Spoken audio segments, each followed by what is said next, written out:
இனி விரைவுச் செய்திகளை பார்க்கலாம். கடலூர், விழுப்புரம் மாவட்டங்களில் கொரோனா பாதிப்பு அதிகரித்துள்ளதால் புதுச்சேரி எல்லைகளில் அம்மாநில காவல்துறை கடும் கட்டுப்பாடுகளை விதித்துள்ளது. மதகடிப்பட்டு, முள்ளோடை, கிழக்கு கடற்கரை சாலை, திண்டிவனம் புறவழிச்சாலை ஆகியவற்றில் போலீசார் தடுப்பு வேலிகள் அமைத்து கண்காணிப்பு பணியில் ஈடுபட்டு வருகின்றனர். இந்நிலையில் கோரிமேடு எல்லைச் சாவடியில் வாகனங்களில் வரும் சிலர் போலீசாருடன் வாக்குவாதத்தில் ஈடுபட்டனர். இதனையடுத்து போலீசார் லேசான தடியடி நடத்தியதால் மக்கள் கலைந்து சென்றனர். சிங்கப்பூரில் கொரோனாவால் பாதிக்கப்பட்டவர்களின் எண்ணிக்கை 19,000-ஐ நெருங்கி வரும் நிலையில் அங்குள்ள 4,800 இந்தியர்களுக்கு கொரோனா தொற்று ஏற்பட்டிருக்கிறது. இவர்களில் பெரும்பாலானோர் நெரிசல் மிகுந்த வெளிநாட்டு தொழிலாளர்களுக்கான தங்குமிடங்களில் வசிப்பவர்கள். சிங்கப்பூரின் பாதிப்பு எண்ணிக்கையில் 25% பேர் இந்தியர்கள் என்றாலும் அவர்களுக்கு நோயின் தாக்கம் குறைவாகவே இருப்பதாக தெரியவந்திருக்கிறது. இதனால் சிகிச்சைக்கு பின் அவர்களது உடல்நலம் தேறி வருகிறது. சிங்கப்பூரில் 18,778 பேருக்கு கொரோனா தொற்று உறுதி செய்யப்பட்ட நிலையில் இதுவரை 18 பேர் மட்டுமே உயிரிழந்துள்ளனர். இதனால் இறப்பு எண்ணிக்கை 0.1% என்ற அளவிலேயே கட்டுக்குள் உள்ளது. உலகமே கொரோனா வைரஸை எதிர்த்து போராடி வரும் நிலையில் சிலர் தீவிரவாதத்தை பரப்பி வருவதாக பிரதமர் நரேந்திர மோடி பாகிஸ்தானை மறைமுகமாக விமர்சித்திருக்கிறார். அணிசேரா நாடுகளின் மாநாட்டில் முதல் முறையாக கலந்து கொண்ட பிரதமர் காணொலி வாயிலாக உரையாடினார். அப்போது பேசிய அவர், உலகின் தார்மீக குரலாக உள்ள அணிசேரா நாடுகளால் கொரோனாவை கையாள்வதில் முக்கிய பங்கு வகிக்க முடியும் என்றார். சிலர் கொரோனாவை விட மோசமான தீவிரவாதம், போலி செய்திகள், சித்தரிக்கப்பட்ட வீடியோக்களை பரப்பி குறிப்பிட்ட சமூகங்களையும் நாடுகளையும் பிரிக்க பார்ப்பதாக விமர்சனம் செய்தார். கொரோனா வைரஸ் பாதிப்பு முடிவுக்கு வந்த பிறகு உலகமயமாக்கல் புதிய வடிவை பெற வேண்டும் என கூறிய மோடி, உலக சுகாதார நிறுவனம் வளர்ந்து வரும் நாடுகளில் சுகாதாரத்தை மேம்படுத்த வேண்டும் எனவும் கூறினார். ஜூன் மாதத்தில் 10ஆம் வகுப்பு பொதுத் தேர்வுக்கான அட்டவணை வெளியிடப்படும் என பள்ளிக்கல்வித்துறை அமைச்சர் செங்கோட்டையன் தெரிவித்துள்ளார். ஈரோடு மாவட்டம் கோபிச்செட்டிப்பாளையத்தில் செய்தியாளர்களை சந்தித்த அவர், 10ஆம் வகுப்பு மாணவர்களுக்கு ஆன்லைன் மூலமும் கல்வி தொலைக்காட்சி மூலமும் பயிற்சி மேற்கொள்ளப்பட்டு வருவதாக தெரிவித்தார். நம்முடைய மாநிலத்தில் ஜூன் மாதத்திலே எப்போது 10ஆம் வகுப்பு தேர்வுகள் அட்டவணை வெளியிடுவதற்கு அரசு நடவடிக்கை மேற்கொண்டிருக்கிறது நம் துறையின் சார்பாக என்பதை நான் இந்த நேரத்தில் தெரிவித்துக் கொள்கிறேன். +2 நம்முடைய தேர்வுகள் முடிந்திருக்கிறது. அதையும் வேல்யூஷன் என்று சொல்லப்படுகிற அதற்கு ஏற்பாடுகளும் நாம் செய்து வருகிறோம். கொரோனா பாதிப்பால் கோயம்பேடு காய்கறி சந்தை மூடப்பட்டதை அடுத்து திருமழிசையில் தற்காலிக சந்தை அமைக்கும் பணிகள் தீவிரமாக நடைபெற்று வருகின்றன. கோயம்பேடு காய்கறி சந்தை கொரோனா ஹாட்ஸ்பாட்டாக மாறிய நிலையில் பூந்தமல்லி அருகே உள்ள திருமழிசையில் குடிசை மாற்று வாரியத்திற்கு சொந்தமான 100 ஏக்கர் பரப்பளவு கொண்ட இடத்தில் மொத்த விற்பனை அங்காடிகள் அமைக்கப்படுகின்றன. முதற்கட்டமாக 200 சதுர மீட்டர் பரப்பளவுடன் கூடிய தலா 100 கடைகள் 5 அடி இடைவெளியுடன் அமைக்கப்பட உள்ளன.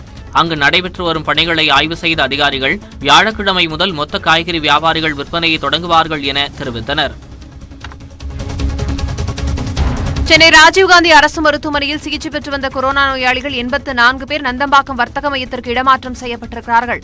சென்னையில் கொரோனா பாதிக்கப்பட்டவருடைய எண்ணிக்கை அதிகரித்து வருவதைத் தொடர்ந்து தொற்றாளர்கள் தனிமைப்படுத்த தனியார் மற்றும் அரசு கல்லூரிகளில் நடவடிக்கை எடுக்கப்பட்டு வருகிறது. அந்த வகையில் நந்தம்பாக்கம் வர்த்தக மையத்தில் கொரோனா தொற்றாளர்களுக்கான 550 படுக்கைகள் ஏற்பாடு செய்யப்பட்டுள்ளன.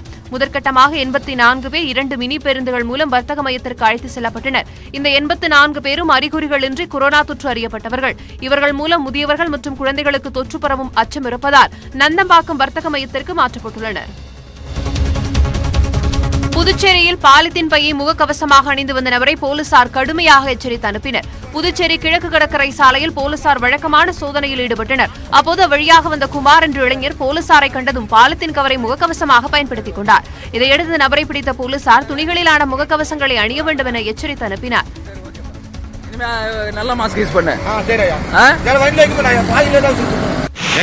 லாஸ்பேட்டை சிவாஜி சிலை அருகே வந்த நபர் ஒருவர் போலீசாரை கண்டதும் கடையில் பொருட்களை வாங்கிய ரசீதை முகக்கவசமாக பயன்படுத்தினார். இதை கண்ட போலீசார் அவரை கடுமையாக எச்சரித்தனர். இருப்பினும் அந்த நபர் தொடர்ந்து வாக்குவாதத்தில் ஈடுபட்டதால் அவருக்கு போலீசார் 100 ரூபாய் அபராதம் விதித்தனர்.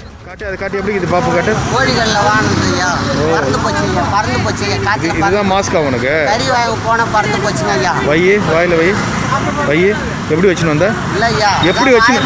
எப்படி வச்சுன்னு வந்த? இது மாஸ்க் உனக்கு, இது உங்க ஊர்ல மாஸ்கா? இது ஏன் ஒரு கட்சி குடும்பம் இல்லை உனக்கு? கட்சி குடும்பம் இல்லையா? 100 ரூபாய் ஃபைன் கட்டணும். நீ மாஸ்க் இல்லாம கோழி வாங்குறதுலாம் காசுக்குது உனக்கு? கட்சிப்பு இல்லையா உனக்கு? எது 50 ரூபாய் கறி வாங்கி போறீங்கன்னு? ஒரு மாஸ்க் இல்லாமல் ஒரு கர்ச்சிப் இல்லாமல் வரீங்க. நம்ம ஒரு கோழிக்கடையில் கொடுத்த பேப்பர் எடுத்து வாயில் வச்சுருக்கிறீங்களா, அதிலே இன்ஃபெக்ஷன் ஆகும். அது கோழிக்கடையில் பேப்பர் வச்சுன்னா அது ஒரு இதுவாக உனக்கு மாஸ்க் அவனுக்கு அது மூஞ்ச மூடுறதா? என்னத்த ரெடியாக வச்சுக்கிறீங்க? நெல் இப்படி. ஐக்கிய அரபு அமீரகத்தில் சிக்கித் தவிக்கும் கேரள மாநிலத்தவர்கள் 2 விமானங்களால் நாளை மறுநாள் தாயகம் அழைத்து வரப்பட உள்ளனர். கொரோனா வைரஸ் அச்சம் காரணமாக வெளிநாடுகளில் சிக்கியுள்ள இந்தியர்களை சொந்த ஊர் அழைத்து வர மத்திய அரசு நடவடிக்கை மேற்கொண்டுள்ளது. இதன்படி ஐக்கிய அரபு அமீரகத்திலிருந்து கேரளாவை சேர்ந்தவர்கள் 2 விமானங்களில் அழைத்து வரப்பட உள்ளனர். ஒரு விமானம் அபுதாபியிலிருந்து கொச்சிக்கும், மற்றொன்று துபாயிலிருந்து கோழிக்கோட்டிற்கும் வர உள்ளது. இதில் வயதானவர்கள், உடனடியாக மருத்துவ சிகிச்சை தேவைப்படுவோர், கர்ப்பிணிகள் உள்ளிட்டோருக்கு முன்னுரிமை அளித்து விமானத்தில் அழைத்து வரப்பட உள்ளனர். விமான பயண செலவை பயணிகளே ஏற்றுக்கொள்ள வேண்டும் என்றும் தெரிவிக்கப்பட்டுள்ளது. இதேபோன்று மாலத்தீவிலிருந்து வரும் 8ஆம் தேதி 700 பேர் கொச்சி அழைத்து வரப்பட உள்ளனர். 3 லட்சம் பேரை தனிமைப்படுத்தி கண்காணிப்பதற்காக முகாம்கள் தயார் நிலையில் உள்ளதாக கேரள அரசு கூறியுள்ளது.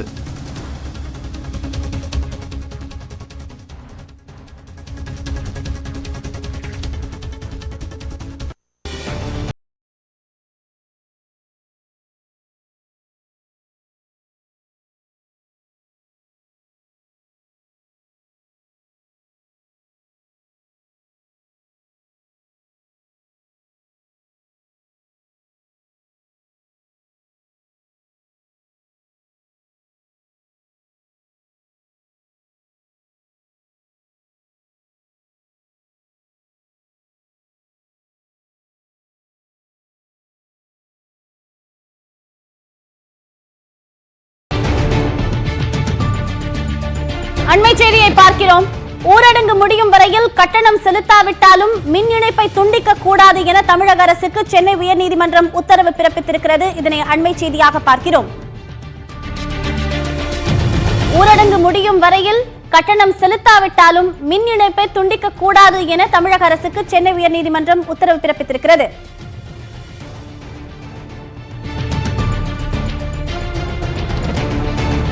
கூடுதல் தகவல்களோடு செய்தியாளர் மதன் இணைகிறார். மதன், தகவல். தமிழ்நாடு மின் உற்பத்தி மற்றும் பகிர்மான கழகம் கடந்த ஏப்ரல் 13ஆம் தேதி ஒரு அறிவிப்பு வெளியிட்டது.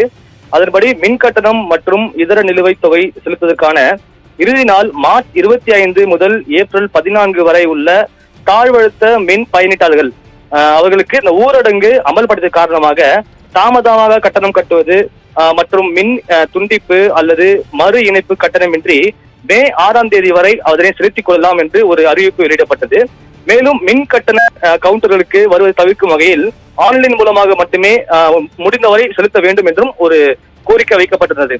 இந்த நிலையில் மே 6ஆம் தேதிக்குள் மின் கட்டணம் இறுதிக்கெடுவை ரத்து செய்ய கோரியும் அதனை ஜூலை 31ஆம் தேதி வரை தாழ்வழுத்த மின் இணைப்புகளுக்கு கட்டணம் வசூலிக்க கூடாது என உத்தரவிட கோரியும் வாய்ஸ் ஆஃப் தமிழ்நாடு அறக்கட்டளையின் நிறுவனர் வழக்கறிஞர் திரு ராஜசேகர் அவர்கள் சென்னை உயர்நீதிமன்றத்தில் ஒரு பொதுநல மனு தாக்கல் செய்தார். அதாவது தாழ்வழுத்த மின் நுகர்வோர் ஆனவர் அதாவது வீட்டு மின் இணைப்பு பெற்றவர்கள், விவசாயிகள், சிறு குறு நிறுவனங்கள் ஆகியவை ஊரடங்கால் தற்போது பாதிக்கப்பட்டுள்ள நிலையில் அவர்களால் 6ஆம் தேதிக்குள்ளாக கட்டணம் செலுத்துவது சாத்தியமில்லை என்று தெரிவித்திருந்தார்.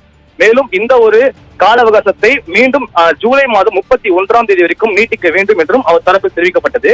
இந்த வழக்கானது இன்று வீடியோ கான்பரன்ஸ் மூலமாக விசாரித்த நீதிபதிகள் வினித் கோத்தாரி அடங்கிய அமர்வு தமிழக அரசு அறிவித்திருந்த அந்த கால அவகாசத்தை, அதாவது 6ஆம் தேதி வரை அறிவிக்கப்பட்டிருந்த கால அவகாசத்தை ஊரடங்கு முடியும் வரைக்கும் நீட்டித்து உத்தரவிட்டது. அது வரைக்கும் மின் கட்டணம் செலுத்தாதவர்கள் வீடுகளுக்கு மின் துண்டிப்பு செய்யக்கூடாது என்று உத்தரவிட்டுள்ளது. மேலும் இது தொடர்பாக 2 வார காலத்திற்குள்ளாக தமிழக அரசு உரிய பதில் மனு தாக்கல் செய்ய வேண்டும் என்றும் தற்போது உத்தரவிடப்பட்டுள்ளது.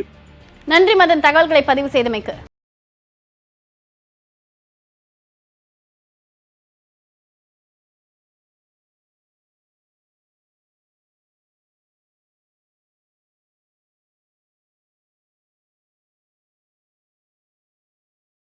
விரைவு செய்திகளை பார்க்கலாம். பாரத் நெட் திட்ட ஒப்பந்த புள்ளிகளுக்கு மத்திய அரசு தடை ஏதும் விதிக்கவில்லை என வருவாய்த்துறை அமைச்சர் RB உதயகுமார் கூறியுள்ளார். இது தொடர்பாக அவர் வெளியிட்டுள்ள அறிக்கையில் தமிழக அரசு வகுத்துள்ள திருத்தப்பட்ட ஒப்பந்த புள்ளி வரையறைகளில் உள்ளூர் தயாரிப்பாளர்கள் மற்றும் போட்டியாளர்கள் 50% மேல் பங்கேற்கும் விதமாக வடிவமைக்கப்பட்டுள்ளதாகவும் ஒப்பந்த புள்ளியில் உள்நாட்டு தயாரிப்பாளர்கள் பாதிக்கப்படுவார்கள் என்பது முற்றிலும் தவறானது என்றும் கூறியுள்ளார். இது தொடர்பான விரிவான அறிக்கையை தமிழக அரசு மத்திய அரசிற்கு அனுப்ப உள்ளதாக குறிப்பிட்டுள்ள அமைச்சர், பாரத் நெட் திட்ட ஒப்பந்தம் குறித்து 2 முறை ஆதாரத்தோடு விளக்கம் அளித்துள்ளதாக கூறியுள்ளார். கற்பனை கலந்த கதைகளை கட்டவிழ்த்துவிட்டு உண்மைக்கு மாறான அறிக்கைகளை மு.க. ஸ்டாலின் வெளியிடுவது வேடிக்கையாக உள்ளதாகவும் ஆர்.வி. உதயகுமார் தெரிவித்துள்ளார். சென்னை பெருங்களத்தூரில் சொந்த மாநிலங்களுக்கு அனுப்பி வைக்க வலியுறுத்தி வடமாநில ஊழியர்கள் போராட்டத்தில் ஈடுபட்டனர். சதானந்தபுரம் பகுதியில் சுமார் 1200க்கும் மேற்பட்ட வடமாநில தொழிலாளர்கள் தங்கி பணியாற்றி வருகின்றனர். ஊரடங்கால் வேலை இல்லாததால் தங்களை சொந்த மாநிலங்களுக்கு அனுப்பி வைக்க கோரி அவர்கள் நேற்றிரவு போராட்டத்தில் ஈடுபட்டனர். தகவல் அறிந்து வந்த சென்னை கூடுதல் ஆணையர் மகேஷ்குமார் அகர்வால் உரிய நடவடிக்கை எடுப்பதாக உறுதியளித்ததை அடுத்து போராட்டத்தில் ஈடுபட்டோர் கலைந்து சென்றனர். இருப்பினும் அப்பகுதியில் 200க்கும் மேற்பட்ட போலீசார் மற்றும் அதிரடிப்படையினர் குவிக்கப்பட்டிருக்கிறார்கள். கோவை மாவட்டம் உக்கடத்தில் உள்ள மொத்த மீன் மார்க்கெட் 43 நாட்களுக்கு பிறகு இன்று திறக்கப்பட்டது. ஊரடங்கு உத்தரவு காரணமாக உக்கடத்தில் உள்ள மீன் மார்க்கெட் தற்காலிகமாக மூடப்பட்டிருந்தது. இந்நிலையில் நிபந்தனைகளுடன் சில கடைகளை திறக்க தமிழக அரசு உத்தரவிட்டதை அடுத்து உக்கடம் மீன் மார்க்கெட் இன்று திறக்கப்பட்டது. மார்க்கெட் திறக்கப்பட்டாலும் சிறு வியாபாரிகள் பொதுமக்கள் மீன்களை வாங்க வராததால் வியாபாரம் மந்தமாக நடைபெற்று வருவதாக விற்பனையாளர் தெரிவித்திருக்கிறார்கள். மேலும் மீன்களின் விலையும் வழக்கத்தை விட கிலோவிற்கு 200 ரூபாய் முதல் 400 ரூபாய் வரை உயர்ந்துள்ளதாக வியாபாரிகள் தெரிவிக்கின்றனர். காஷ்மீரின் ஹந்த்வாரா பகுதியில் 2 நாட்களில் 2வது முறையாக பயங்கரவாதிகள் நடத்திய தாக்குதலில் தமிழக வீரர் உள்பட 3 சிஆர்பிஎஃப் வீரர்கள் வீர மரணம் அடைந்தார்கள். கடந்த 3ஆம் தேதி குப்வாரா மாவட்டத்தின் ஹந்த்வாரா பகுதியில் பாதுகாப்பு படையினர் மேற்கொண்ட தேடுதல் வேட்டையின் போது பயங்கரவாதிகள் நடத்திய தாக்குதலில் 2 ராணுவ அதிகாரிகள், 1 காவல் உதவி ஆய்வாளர் உள்பட 7 பேர் உயிரிழந்தனர். 2 பயங்கரவாதிகள் சுட்டுக் கொல்லப்பட்டனர். இந்நிலையில் திங்கட்கிழமை மாலை அதே பகுதியில் சிஆர்பிஎஃப் 92வது பெட்டாலியனைச் சேர்ந்த வீரர்கள் ரோந்து பணியில் ஈடுபட்டிருந்த போது மறைந்திருந்த பயங்கரவாதிகள் தாக்குதல் நடத்தினர். இதில் தென்காசி மாவட்டம் செங்கோட்டையைச் சேர்ந்த வீரர் சந்திரசேகர் வீர மரணம் அடைந்தார். சேலம் மாவட்டம் ஆத்தூரில் அரசியல் கட்சி தலைவர்கள் மற்றும் கிருஷ்ணர் வேடம் அணிந்து நிவாரண உதவி வழங்க கோரி கிராமிய கலைஞர்கள் கோட்டாட்சியரிடம் மனு அளித்தனர்.